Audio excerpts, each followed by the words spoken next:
Hello, കുറച്ച് ദിവസത്തിന് ശേഷം വീണ്ടും ഞാൻ വന്നു ഒരു ചില്ലി ചിക്കൻ റെസിപ്പിയാണ് ഷെയർ ചെയ്യുന്നത്. അപ്പം നമുക്ക് ബൗളിൽ നോക്കാം. ഇവിടെ 1/2 കിലോ ബോൺലെസ് ചിക്കനാണുള്ളത്. അതിൽ നമ്മൾ മാരിനേറ്റ് ചെയ്ത് വെച്ചിരിക്കുകയാണ്. ഒരു മുട്ട, സോയാ സോസ്, മൈദയും കോൺഫ്ലവറും ഇട്ട് ആവശ്യത്തിന് ഉപ്പും ഇട്ട് മാരിനേറ്റ് ചെയ്ത് 1.5 മണിക്കൂർ വെച്ചതിന് ശേഷമാണ് ഇപ്പം നമ്മൾ ഓരോന്നായിട്ട് ഡീപ്പ് ഫ്രൈ ചെയ്തെടുക്കുകയാണ് കുറേശ്ശായിട്ട്. അപ്പോൾ ഈ കോൺഫ്ലവറും മൈദ എന്ന് പറയുന്നത് 4 ടേബിൾ സ്പൂൺസാണ് നമ്മൾ ഇട്ടിരിക്കുന്നത്. കാര്യം അത് ഒത്തിരി ലൂസ് ആകാതിരിക്കാൻ വേണ്ടിയിട്ടാണ്. ഇപ്പം നമ്മൾ ചിക്കൻ എല്ലാം ഫ്രൈ ചെയ്തെടുത്തിട്ടുണ്ട്. ഇനി നമുക്ക് അടുത്ത് വേണ്ട ചേരുവകൾ എന്തൊക്കെയാണെന്ന് നോക്കാം. ഇതിൽ 2 മീഡിയം സൈസ് സവാളയാണ്, അത് ക്യൂബിക്കലായിട്ട് അരിഞ്ഞ് വെച്ചിട്ടുണ്ട്. പിന്നെ നമുക്ക് ഒരു ക്യാപ്സിക്കം, അതും ക്യൂബിക്കലായിട്ട് അരിഞ്ഞ് വെച്ചിരിക്കുന്നു. പിന്നെ ആവശ്യത്തിന് പച്ചമുളക്. എരിയൊക്കെ ഓരോരുത്തരുടെ ചോയ്സസ് ആണ്. പിന്നെ നമുക്ക് വേണ്ടത് സോസാണ്. സോസസ് എന്ന് പറയുമ്പോൾ ടൊമാറ്റോ സോസ്, സോയാ സോസ്, ഇവിടെ ഞാൻ ഷെസ്വാൻ സോസും കൂടെ എടുക്കുന്നുണ്ട്.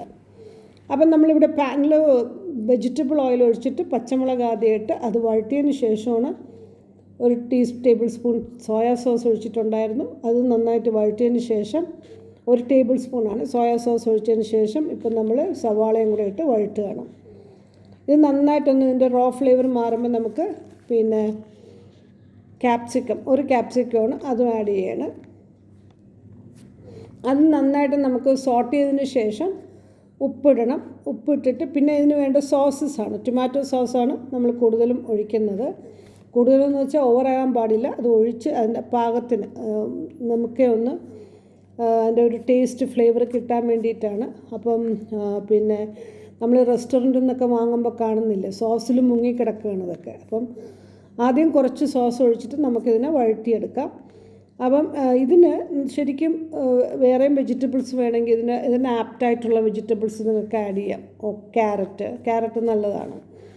അപ്പം പിന്നെ ഞാൻ ചിക്കൻ ഇടുന്നതുകൊണ്ട് വേറെ ഒന്നും ഇടുന്നില്ല. ഇത് രണ്ടും മാത്രമേ ഉള്ളൂ. ഉള്ളിയും ക്യാപ്സിക്കം മാത്രമേ ഉള്ളൂ. പിന്നെ പച്ചമുളക് ഇച്ചിരി എരിക്ക് വേണ്ടിയാണ്. പെപ്പറും ഒക്കെ നമുക്കിതിൽ അകത്തിടാൻ പറ്റും.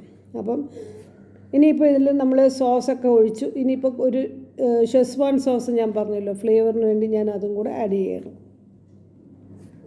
നല്ലൊരു മണവും നല്ലൊരു ടേസ്റ്റുമാണ്. അപ്പോൾ എല്ലാവർക്കും അത് ഇഷ്ടപ്പെടുമെന്ന് അറിഞ്ഞുകൂടെ, ഓപ്ഷണലാണ്. അപ്പം ഞാൻ ഈ നല്ല തിളച്ച വെള്ളം ഒഴിക്കുകയാണ്. നമുക്ക് ഒഴിച്ച് നന്നായിട്ട് യോജിപ്പിച്ചിട്ട് നമുക്കിതിനെ അടച്ചു വെച്ച് ബോയിൽ ചെയ്ത് എടുക്കണം. ഇപ്പം നന്നായിട്ട് തിളയ്ക്കുന്നുണ്ട്. അതിൻ്റെ ഫ്ലേവറൊക്കെ ഇറങ്ങി വരുമ്പോൾ ഒരു മണമാണ്. അപ്പം നന്നായിട്ട് എല്ലാം കൂടി യോജിപ്പിക്കണം. ഇനി നമുക്ക് ചിക്കൻ ഇതിൽ ഇടണം. അപ്പം ശരിക്കും നന്നായിട്ടിത് ഒന്ന് വെന്ത് വരുമ്പോൾ ഒരു നല്ലൊരു മണമൊക്കെ വരും, നല്ലൊരു ഫ്രേഗ്രൻസാണ്. അപ്പോൾ നന്നായിട്ട് ഇതിനെ യോജിപ്പിച്ചതിന് ശേഷം നമുക്ക് ചിക്കൻ ഇതിൽ ആഡ് ചെയ്യണം.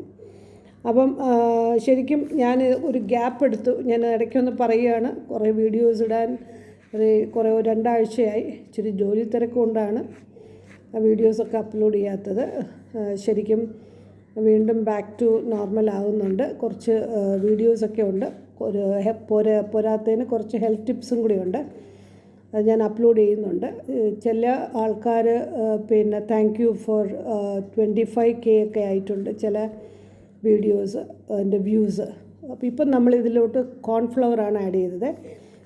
ഗ്ലാസ്സിൽ 2 ടേബിൾ സ്പൂൺ കോൺഫ്ലവർ ഇട്ടിട്ട് കുറച്ച് അതിനാവശ്യത്തിന്, കണ്ടില്ലേ ഇതിൻ്റെ ഒരു കൺസിസ്റ്റൻസി ലെവൽ, അതിൻ്റെ ടെക്സ്ചർ കണ്ടില്ലേ, അതിൻ്റെ ഒരു ഗ്രേവി കുറച്ച് തിക്കാകാൻ വേണ്ടിയിട്ടാണ്. ഇപ്പോൾ ഇത് ആപ്റ്റായിട്ടുണ്ട്, പെർഫെക്റ്റ് ആയിട്ടുണ്ട്. കണ്ടില്ലേ ചിക്കനും കറിയെല്ലാം വളരെ. ഇനി ഞാനത് സെർവിങ് ടേബിളിലോട്ട് മാറ്റിയിട്ടുണ്ട്. അപ്പോൾ നിങ്ങൾക്ക് ഇഷ്ടപ്പെട്ടെന്ന് വിശ്വസിക്കുന്നു. ഇഷ്ടപ്പെട്ടാൽ ട്രൈ ചെയ്ത് നോക്കണം. വീണ്ടും വീഡിയോസ് അപ്ലോഡ് ചെയ്യുന്നുണ്ട്. Thank you so much for watching. കുറച്ച് പേരൊക്കെ റെഗുലറായിട്ട് വാച്ച് ചെയ്യുന്നുണ്ട്. അപ്പോൾ ട്രൈ ചെയ്ത് നോക്കണം. ഇഷ്ടപ്പെട്ടാൽ like and share and subscribe ചെയ്യാനും മറക്കരുത്. Thanks for watching. ബൈ.